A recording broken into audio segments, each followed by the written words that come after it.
Now, as I'm sure you probably realize, the American Revolution is unlike any other revolution that I'm aware of in history.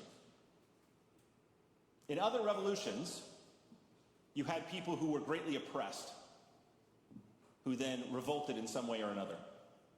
There were deprivations and sufferings. You look at the famous French Revolution, you look at the Russian Revolution, you look at the revolution in China with Mao Zedong, you look at other revolutionary movements or independence movements throughout world history. One common denominator is that people in those situations were oppressed. That was not true of the 13 colonies. In fact, it could not have been further from the truth. At the time of independence, the American colonists were the most prosperous, the most free, the most equal, the most literate of any people anywhere on the planet.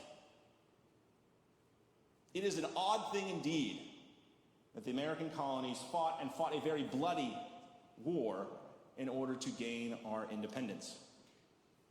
And the question is why? If things were going so well in the 13 colonies, if life was so good, if there were not deprivations and suffering in the 13 colonies, why on earth did people go through all of that in order to have a revolution?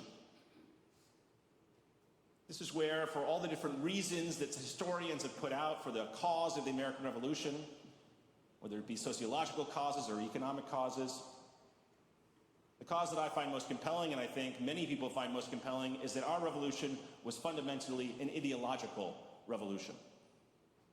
It was ideas that gave birth to our nation.